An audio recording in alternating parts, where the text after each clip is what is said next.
안녕하십니까. 심리측정 및 평가 이론 강의 들어갑니다. 이번 시간에 우리가 이제 앞에 문항의 난이도, 문항 변별도, 그 다음에 문항의 실용도, 유용도, 그 다음에 오답지의 매력도까지 보았고요. 이번 시간에는 문항 반응 이론입니다. 기출문제 확인 학습으로 돼 있죠. 검사 이론 중에 문항 반응 이론이 있는데 우리가 이제 검사 이론에 고전 검사 이론이 있고 문항 반응 이론이 있어요. 근데 문항 반응 이론에다 쓰세요. 기출문제 확인할 것이라고 쓰세요. 기출문제가 많이 등장하지는 않았습니다.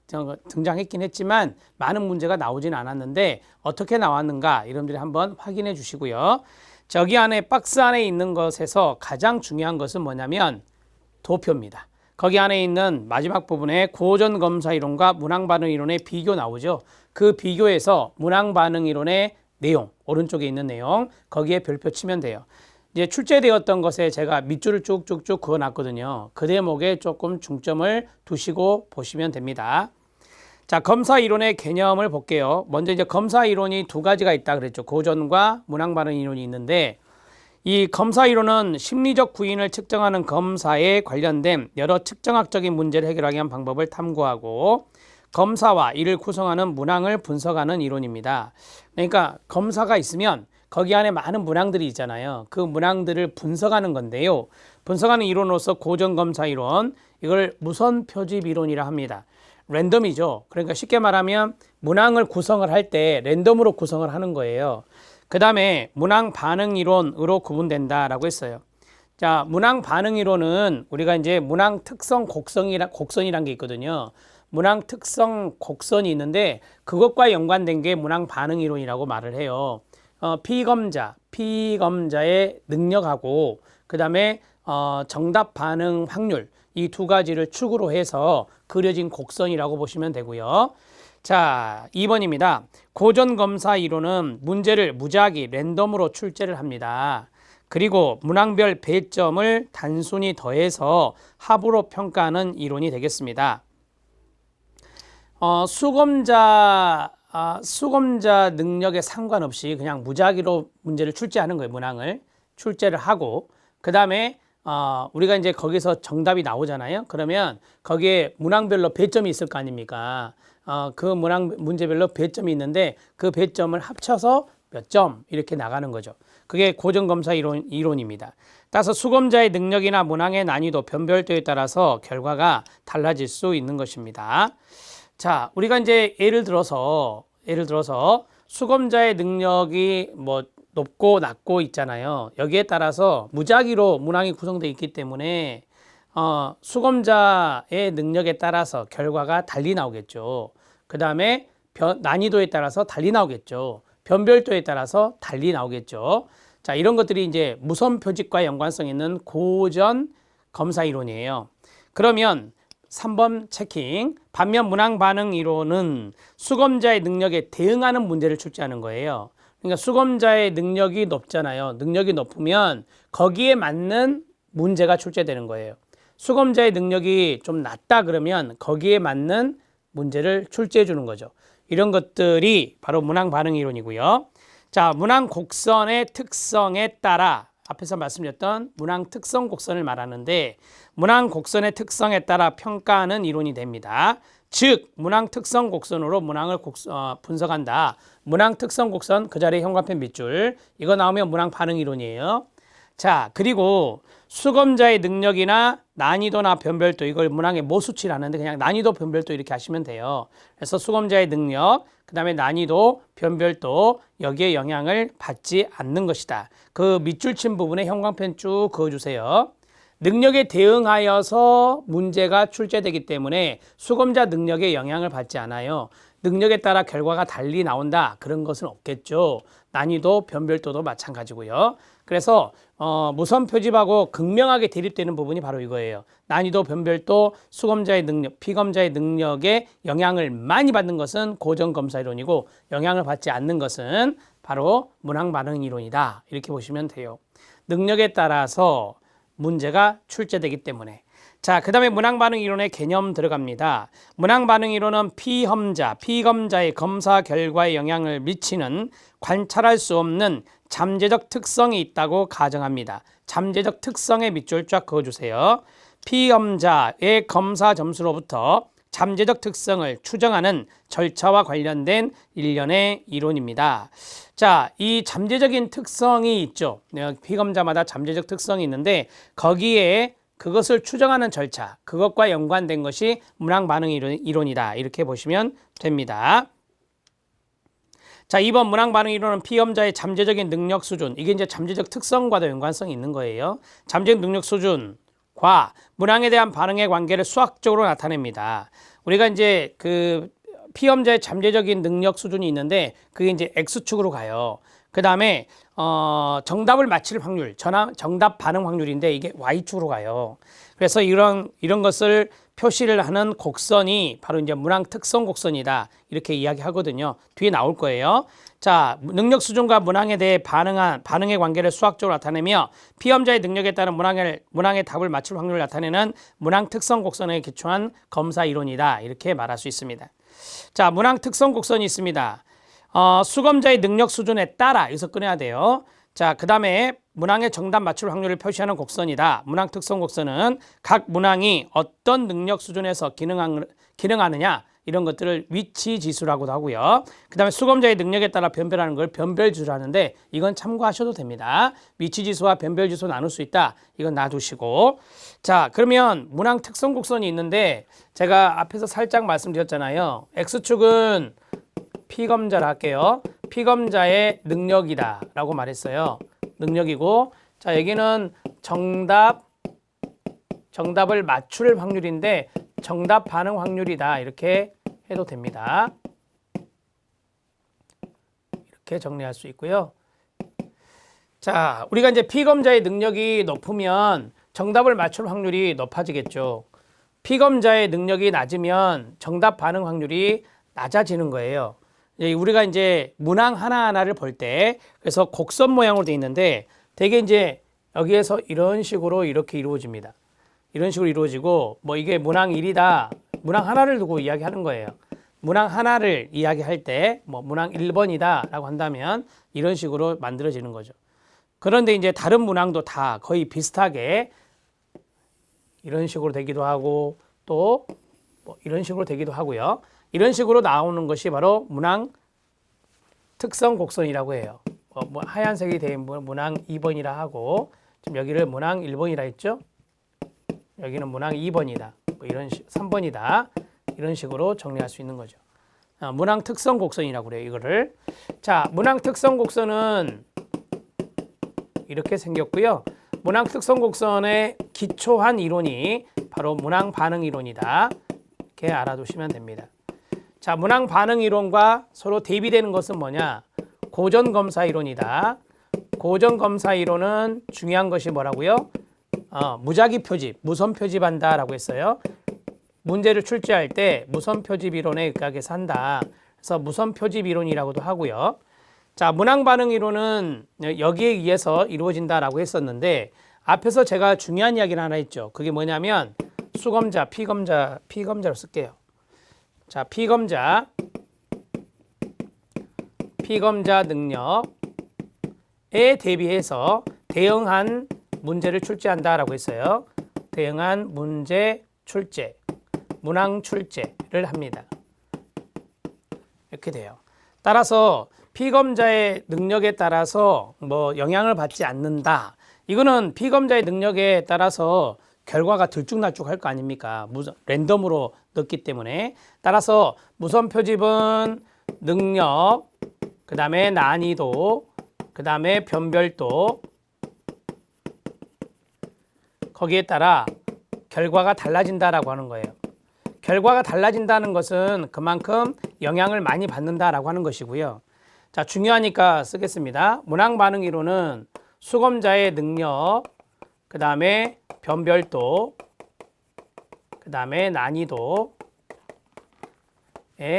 영향을 받지 않습니다.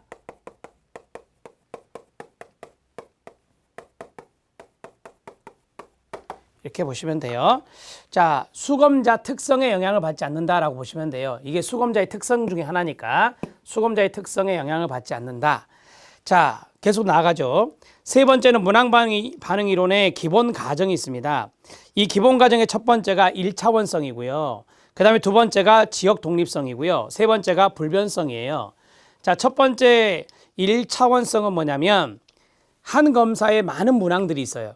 그러면 이 많은 문항들이 오직 하나의 잠재적 특성만, 그냥 하나의 특성이라고 보면 돼요. 하나의 특성만을 제외한다, 측정해야 한다는 가정입니다. 문항 반응 이론에서는 검사 자료에 큰 영향을 주는 하나의 중요한 요인이 존재할 때 1차원성 가정이 충족되었다라고 합니다. 검사에 많은 문항들이 있는데 그 많은 문항들이 오직 하나, 1차원, 하나의 특성을 측정해야 한다는 것. 두 번째, 지역 독립성입니다. 자, 여기는 지역 독립성은 피험자의 능력 수준을 감안하여 한 검사의 문항들에 대한 반응은 각각 통계적으로 상호 독립적이라는 가정이 됩니다. 자, 우리가 이제 그 능력 수준을 감안을 했을 때 여기 생각하면 돼요. 능력 수준을 감안했을 때 문항 하나하나가 지금 곡선이 다 틀리잖아요. 이게 이제 통계적으로 다 따로따로 독립적으로 나타나야 된다는 거죠. 그러나 모양은 비슷합니다. 자, 그 다음에 특정 문항에 대한 반응은 다른 문항에 대한 반응에 전혀 영향을 미치지 않는다. 쉽게 말하면 문항 1, 문항 2, 문항 3이잖아요. 그래서 문항 하나에 대한 반응이 다른 문항에 영향을 주지 않는다. 그 말은 독립적이다 이 말이에요. 자, 능력과 문항 특성에 의해서만 문항 반응이 결정된다라고 하는 것입니다. 능력과 문항 특성, 이런 것들이 바로 아까 말씀드렸던 문항 특성 이론과 연관성이 있는 것이죠. 여기에 의해서만 문항 반응이 결정된다. 여기에서 중요한 부분은 뭐냐면 한 문항의 반응이 다른 문항에 영향을 주지 않는다는 것. 그 대목을 꼭 알아두셔야 됩니다. 동그라미 2번. 특정 문항에 대한 반응은 다른 문항에 대한 반응에 전혀 영향을 미치지 않으며, 여기까지 밑줄. 불변성입니다. 불변성은 두 가지의 불변성이 있어요. 하나는 뭐냐면 여기요, 능력의 불변성, 피험자의 능력의 불변성이 있고, 또 하나는 문항 특성의 불변성이에요. 이 문항 반응 이론에서 중요하게 생각하는 것이 피검자의 능력의 불변성하고, 그 다음에 두 번째는 문항 특성의 불변성이에요. 문항 특성의 불변성. 이 두 가지를 가정을 하는 것이 바로 불변성 가정이다. 이렇게 보시면 돼요.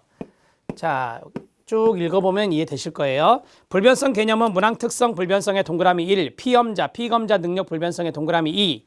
자, 문항 특성 불변성은 문항의 특성인 문항 난이도, 문항 변별도, 문항 축축도가 피험자 집단의 특성에 의해서 변화되지 않는다는 것으로, 문항 반응 이론에서는 어떤 문항의 특성은 피험자 집단의 능력에 관계없이 항상 똑같은 수준으로 문항을 평가할 수 있다는 겁니다. 자, 이거는 이제 무작위로 한 게 아니잖아요. 무작위로 한 것이 아니기 때문에 문항의 난이도, 문항의 변별도, 문항의 추측도, 이런 것들이 다 문항의 특성이에요. 이런 것이 불변하다라고 하는 거예요. 자, 그런 것들을 가정하는 거죠.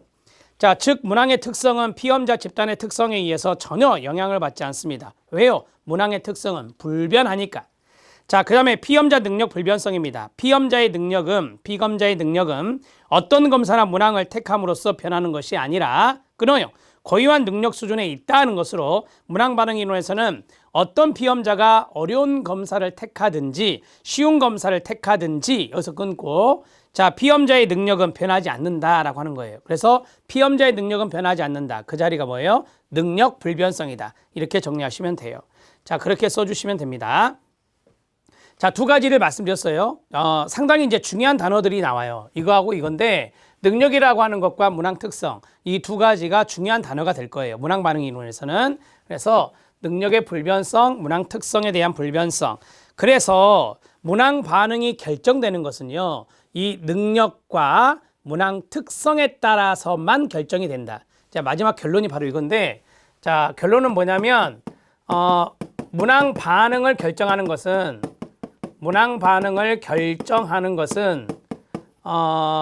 피검자 능력과 자, 문항 특성에 의해서만 문항 반응이 결정된다. 자, 여기에 의하다. 특성에 의한다. 이렇게 보시면 되겠죠. 이렇게. 한 특정 문항의 반응이 다른 문항에 영향을 주지 않는다 그랬잖아요. 그러면 문항 반응의 결정 요소는 뭐냐? 바로 능력과 피검자의 능력과 그 다음에 문항의 특성이다. 이렇게 정리하시면 됩니다. 자, 여기 보시면 이 반응 확률이라고 돼 있잖아요. 반응 확률. 반응 확률이고 그 다음에 여기에 능력이 있잖아요. 능력이 있고 그 다음에 이게 각각의 문항이 뭐죠? 근데 이게 문항의 다 특성인 거예요. 이게 문항의 특성이에요. 그래서 이 제목이 문항 특성 곡선이라니까요. 그래서 문항의 특성과 이 능력이 이 반응을 결정하는 거다. 이렇게 보시면 돼요. 자, 문항 특성 곡선을 잘 이해하시면 도움이 될 겁니다. 자, 밑에 도표 보겠습니다. 고정검사 이론은 그냥 참고만 하시고요. 오른쪽에 있는 문항 반응 이론을 보면 문항 특성 곡선에 근거한다고 말씀드렸죠. 별표. 그 다음에 이 진점수 추정할 때 반복 측정을 해야 되는 것은 고전이고요. 여기에서는 그냥 반복 측정이 필요하지 않다. 반복 측정이 필요하지 않고 뭐 여러분들이 알다시피 일회성으로 측정을 해서 뭐 1차원성도 가정하고 불변성도 가정하고 그다음에 아까 말씀드렸던 지역 독립성 이런 거 가정이 되는 거니까 반복 측정은 필요하지 않다라고 보는 거예요.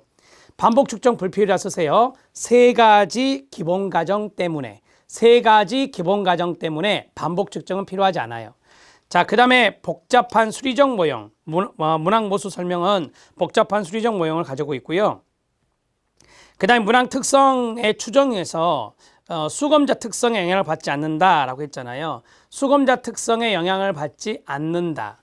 수검자 능력이 여기에 해당되는데 여기에 받지 않는다 이렇게 말씀을 드렸습니다. 자, 그 다음에 수검자 능력은요. 불변성이라 했잖아요. 능력 불변성 말씀드렸습니다. 불변성의 밑줄이요. 그 다음에 측정의 오차입니다. 자, 수검자의 능력이 다 다르잖아요. 수검자의 능력이 높은 사람도 있고 낮은 사람도 있기 때문에 이제 거기에 따라서 측정의 오차가 상이하다 그래요. 같이 읽어요. 시작. 수검자에 따른 측정 오차 상이합니다. 그러니까 이게 수검자의 능력이 높은 사람이 있고 수검자 능력이 낮은 사람이 있잖아요. 그 한 사람의 능력은 불변하지만 사람마다 개인차가 있어요. 능력은. 그렇기 때문에 그 능력에 따라서 측정 오차도 달라진다라고 하는 거예요. 자, 그 다음에 신뢰도 검증입니다. 신뢰도 검증도 마찬가지 수검자 능력 수준에 따라서 신뢰도, 유사성이 또 달라질 수 있겠죠. 다름, 동그라미. 자, 다름이라든지 또는 상이라든지 이런 데에다가 다 동그라미를 쳐놓으시면 됩니다. 문항 반응 이론이 가장 중요한 거예요. 그래서 문항 반응 이론을 잘 숙지해 주시고 기출문제 많지 않다 그랬어요. 기출문제를 여러분들이 꼭 봐주시고 제 기억에 2문제 정도 출제되었던 걸로 기억합니다. 자, 넘어가시죠. 제2절 표준화 검사의 개념과 개발입니다. 우리가 이제 지금부터는 이제 검사에 대한 부분이 나오고 약간 통계적인 부분이 나오게 됩니다. 약간 어려운 부분이 있어요. 그래서 인내심을 갖고 여러분들이 들어주시기 바랍니다. 근데 여기서 많은 문제가 출제되지는 않더라고요. 우리가 이제 실제로 이제 검사로 들어갔을 때 그 검사 내용이 잘 나오는 거지 이런 부수적인 것들은 그리 많이 나오진 않습니다. 자, 표준화의 개념과 개발을 보면 심리검사 개발 과정이 나와요. 표준화 검사. 우리가 표준화 검사를 어떤 규준이 마련되어 있는 객관적인 검사, 자기보고식 검사 이렇게 말을 하죠. 자, 특정 행동 특성을 측정하기 위해서 표준화된 절차를 거쳐 작성된 검사를 말합니다. 측정에 사용되는 검사 절차, 채점 방법들이 다 표준화되어 있죠. 자, 표준화된 검사의 가장 두드러진 특징은 여러 가지 조건이 다른 피험자에게 동일한 검사를 실시하여 얻은 점수를 의미 있게 상호 비교한다. 쉽게 말하면 규준 집단에 의해서 나온 표준화된 것들이 있어요. 그것과 여기 있는 피검자의 결과를 비교하는 거죠. 그래서 이걸 상대적 비교라고 하거든요. 자, 상호 비교할 수 있도록 검사의 작성에서부터 실시에 이르기까지 모든 조건을 표준화했다는 점입니다. 자, 규준에 동그라미 치세요. 표준화 검사는 규준이 있어야 돼요. 놈이라고 하는 규준이 있고요. 규준 참조 검사 개발 과정. 그 말은 표준화된 검사를 말하는 거예요. 자, 과제가 있고 기법이 있는데 뭐 과제 정도만 보시면 되겠습니다. 첫 번째 가설 개념 영역을 규정하고 그 다음에 문항 표집, 문항을 제작을 합니다. 사전 검사 자료 수집을 하고요. 이걸 우리가 이제 프리테스트라고 하죠. 프리테스트, 사전 검사 자료 수집을 하고 측정 도구를 보다 더 세련화해요. 우리가 이제 사전 검사를 받고 나면 뭐 이렇게 애매모호한 것에 신뢰도를 우선 봐요. 그래서 신뢰도가 낮으면 분명히 애매모호한 문항이 있는 거예요. 또 어려운 문항이 있는 거고 그런 것들을 이제 다듬어야 되는 거예요. 그게 이제 측정 도구를 세련화한다라고 하는 겁니다. 자, 그다음에 본검사 자료 수집. 그렇죠. 이제 세련화했으면 본검사 이제 완전히 딱 예비 검사는 사전 검사는 끝났고 본검사 자료 수집을 하는 거예요. 본검사 자료 수집을 해서 신뢰도 평가를 하고 타당도 평가를 하고 규준이 개발되는 거예요. 자, 규준 참조 검사를 개발한다라고 했잖아요. 그럼 마지막에 이제 규준이 나와야 되겠죠. 규준 참조 검사의 개발이니까 규준 개발이 마지막이 되는 겁니다. 자, 가설 개념 영역 규정은 문헌 연구를 해야 됩니다. 우리가 이제 뭐 예를 들어서 어떤 검사지가 있으면 그 검사지에 변인들이 있잖아요. 그 변인들을 넣을 때 자기 마음대로 넣으면 안 돼요. 문헌을 찾아야 됩니다. 어떤 표준화된 도구들이 있을 수 있잖아요. 또는 표준화된 것이 없다면 또 다른 문헌을 찾아야 되죠. 연구 문헌을 찾아서 거기에서 이제 가설 영역을 규정을 해요. 가설 영역 규정은 문항의 변인을 찾는 거예요. 문항들을 묶을 수 있는 그 변인들을 찾아내고 그다음에 문항 표집, 문헌 연구, 사례에 대한 통찰 이런 것도 필요하겠죠.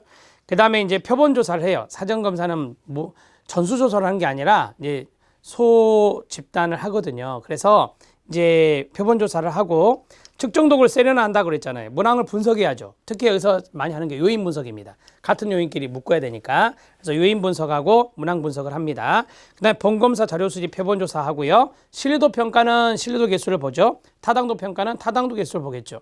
이 두 가지 다 이제 상관 개수를 이용을 많이 합니다. 그다음에 규준 개발은 통계 집단별로 이제 분포를 보는 것입니다. 우리가 이제 통계 집단이란 게 뭐냐면 표본을 샘플링해서 조사를 했잖아요. 그럼 이게 규준 집단이 되는 거예요. 규준이 개발되면. 그래서 이제 규준 집단을 보고 이제 정규 분포 이런 것들을 좀 살펴보고요.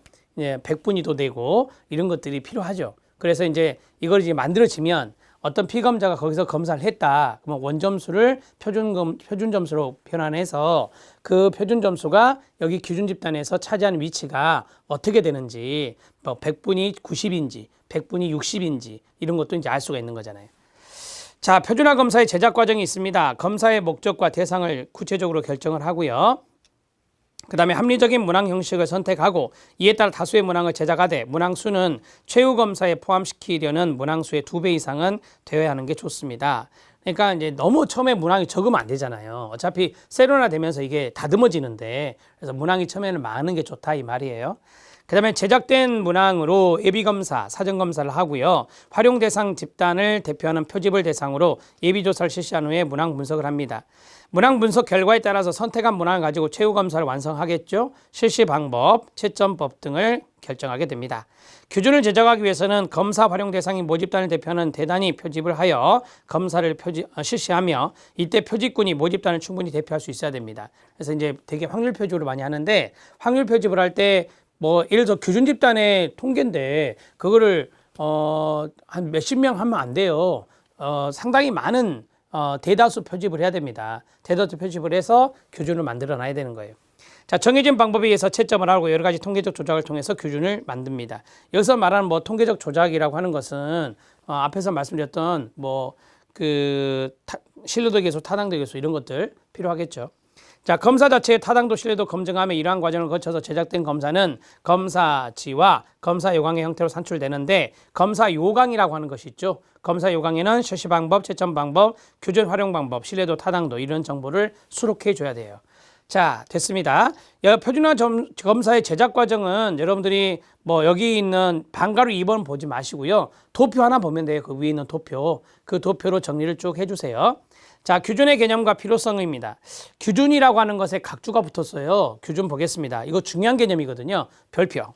자, 규준은 비교하고자 하는 집단의 검사 결과로서 객관적 검사의 밑줄, 객관적 검사에서 상대적인 해석에서 중요한 역할을 하는 겁니다. 규준 설정 시 사용된 표본의 크기와 대표성이 있는지 확인해야 됩니다. 표준화 검사의 경우 규준이 얼마나 최근에 제작되었는가 확인해야 합니다. 그리고 규준 집단의 구성이 명확하게 규정되어 있어야 합니다.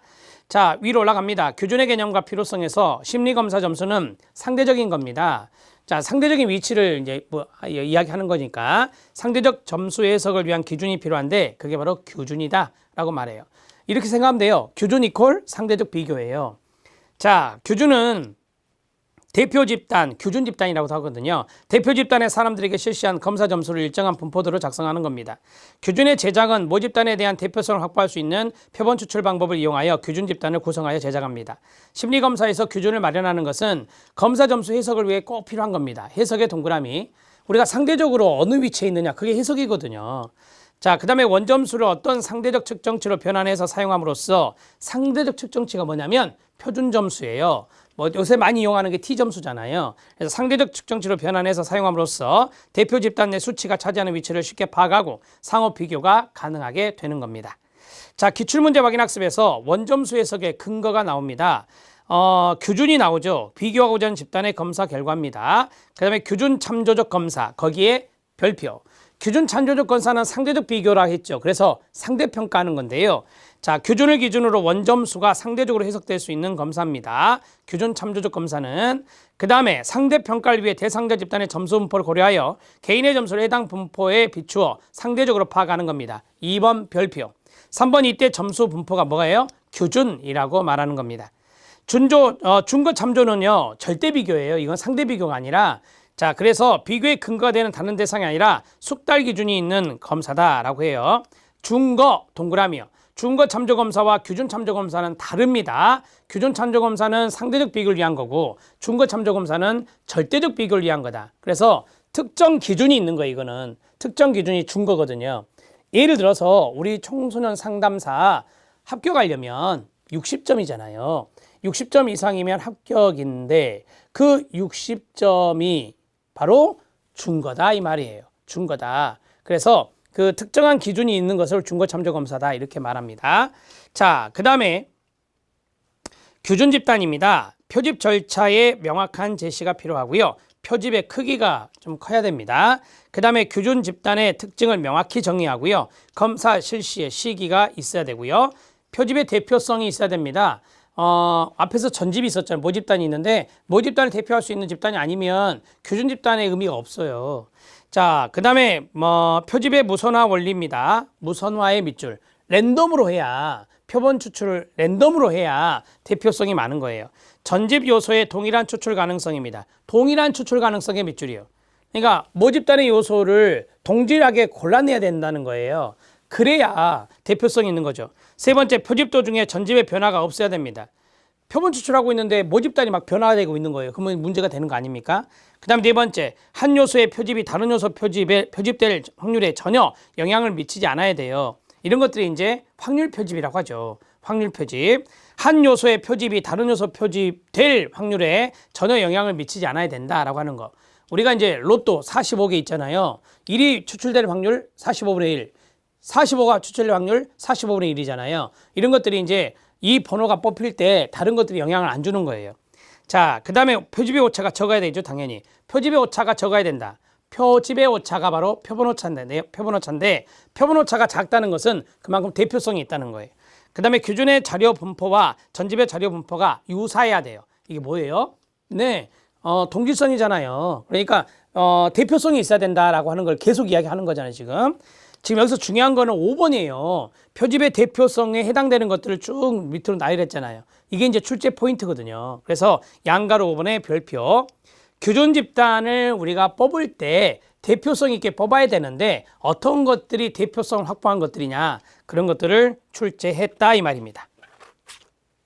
검사 점수 해석 들어가기 전에 여기서 간단히 이걸 좀 써드릴게요. 자, 규준이라고 하는 것은 우리가 상대적 비교를 위한 거다. 상대적 비교를 하기 위해서 하는 것이다. 그게 이제 규준이라고 하는 것이고, 그러면 상대적 비교는 뭐냐? 규준 집단이 있다. 규준 집단과 그 다음에 피검자가 있다. 피검자가 이제 검사를 했을 거 아니에요. 그러면 규준 집단에 의한 규준이 마련돼 있어요. 그래가지고 이제 이렇게 상대적인 비교를 하는 겁니다. 이 규준 집단에 의하면, 규준에 의하면 이 피검자는 어느 위치에 있습니다 라고 해서 상대적 위치를 파악할 수 있는 거예요. 상대적 위치 파악할 수 있는 것이 바로 이것이다 라고 하는 거고요. 여러분, 규준 집단이라고 하는 것은 대표성이 있어야 된다라고 했었잖아요. 대표성이 있어야 된다. 그러면 이것은 당연히 객관적 검사, 표준화된 검사, 객관적, 표준화된 검사, 표준화 검사라고 할게요. 표준화 검사에서 존재하는 것이 바로 규준이다. 이렇게 정리할 수 있죠. 이해되셨죠? 자, 여기 이제 중거 참조 검사가 있었어요. 중거 참조 검사 참고하셔도 되는데, 중거 참조 검사는 특정한 기준이 있는 거예요. 특정한 기준에 의해서 절대적 비교를 하는 거죠. 절대적 비교. 상대적 비교가 아니라 절대적 비교를 하는 것이 중거 참조 검사다. 그러니까 이 두 가지는 동의어가 아닙니다. 절대 동의어가 될 수 없어요. 자, 규준에 대해서 쭉 말씀을 드렸습니다. 대표성에 해당되는 것들 여러분들 충분히 이해되시죠? 자, 검사 점수의 해석입니다. 해석을 잠깐 보시면, 검사는 상담과 분리된 활동이 아니죠. 우리가 상담을 하는 과정에 검사할 수 있잖아요. 상담의 한 과정이며 검사의 선정, 실시, 채점, 해석은 상담자로서 뭐가 요구돼요? 전문성이 있어야죠. 전문적인 훈련을 받은 사람이 검사를 해야 되는 겁니다. 검사의 선정, 검사의 실시, 검사의 채점, 심리검사 활용식 유의점 이런 것들이 쭉 나열되어 있는데 차분하게 보시면 돼요. 검사의 선정입니다. 내담자가 요구할 수도 있고 상담자가 필요하는 경우도 있어요. 검사를 왜 받으려는지 탐색해야 될 것이고, 적합한 검사를 선정하고 검사의 일반적 특징에 대해서 내담자에게 가이드, 안내 역할을 해야 됩니다. 그 다음에 상담자가 필요로 할 때 가능하면 내담자와 의논해서 결정해야 되는 게 맞겠죠. 일반적으로 상담자가 일방적으로 결정하는 경우가 많습니다. 내담자의 검사에 대한 불안을 감소시키는 것이 상당히 중요하겠죠. 검사의 목적은 내담자 스스로 자신을 더 잘 이해할 수 있도록 도와주기 위한 것이라고 인식시켜야 되고요. 지능검사, 적성검사 이런 것들 능력검사를 하거든요. 자, 인지적 검사라고도 하고, 자, 능력검사에서 최대한 능력을 발휘하게 하고 끊어요. 흥미검사 이런 것들은, 성격검사 이런 것들은 정서적 검사에 해당돼요. 그래서 이것들은 솔직하게 답변하는 게 중요하거든요. 그래서 솔직하게 응답할 수 있도록 해야 됩니다. 이거 뒤에 나올 거예요. 자, 그 다음에 내담자가 검사를 선택하는 과정에 참여하게 되면 결과와 예석을 객관적으로 받아들일 가능성이 더욱더 높아지겠죠. 자, 검사 실시입니다. 검사 실시는 우리가 이제 표준화된 검사하고 있잖아요. 지금 요강대로 해야 됩니다. 요강, 검사 요강에 나와 있는 지침대로 실시해야 되고요. 기계적인 실시는 바람직하지 않고, 이러한 오류는 경험이 많은 조사 실시자에게 종종 나타날 수 있습니다. 자, 이 검사 실시자의 전문적인 능력을 보여줄 필요가 있고요. 그 다음에 적합한 이 검사 장소 준비해야 합니다. 자, 검사의 채점입니다. 손으로 채점하기도 하고 컴퓨터로 채점하기도 하는데, 뭐 채점판을 활용하는 것, 피검사자 스스로 자가 채점하는 것, 이런 것들은 손으로 채점하는 것이고요. 점수 또는 프로파일뿐만 아니라 해석까지 컴퓨터화되어 있는 경우가 있지만, 해석의 경우에는 아직 타당성이 확보되어 있지 않다고 합니다. 그리고 컴퓨터로 채점을 하되 이제 우리가 해석할 때는 전문가적인 의견 이런 것들이 좀 필요하죠. 우리가 이제 앞에서 뭐 심리평가 이런 거 배웠지만, 뭐 전문가의 지식, 전문적인 지식, 면담 내용, 관찰 내용, 그다음에 검사 결과 이런 것들을 다 고루고루 이제 생각한 다음에 해석을 해주는 게 좋아요. 채점도 마찬가지고. 자, 그 다음에 심리검사 활용식 유의점입니다. 검사의 선택입니다. 어떤 목적에서 분명하게 인식하고 검사 영향을 필독하여 타당도와 신뢰도에 대해서 검토합니다. 자, 우리가 검사를 선택할 때 타당도와 신뢰도가 낮은 것을 선택하면 안 돼요. 그래서 타당도와 신뢰도가 확보되어 있는 검사지를 선택하는 게 좋겠죠.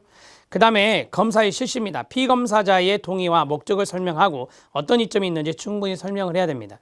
검사 채점입니다. 전문가적 자격과 경험이 필요하고요. 검사 결과에 대한 비밀 보장 의무가 준수됩니다. 이해되시죠?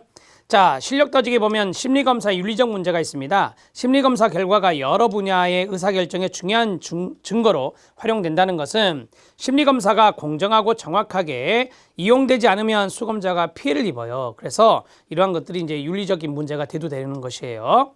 자, 윤리강령 기본 정신은 심리검사가 수검자, 피검자를 부당하게 차별하는 도구로 사용해서는 안 되는 거고요. 심리학자들은 검사의 한계를 인식하고 끊임없이 검사의 질적 향상을 위해 노력해야 되는 것입니다.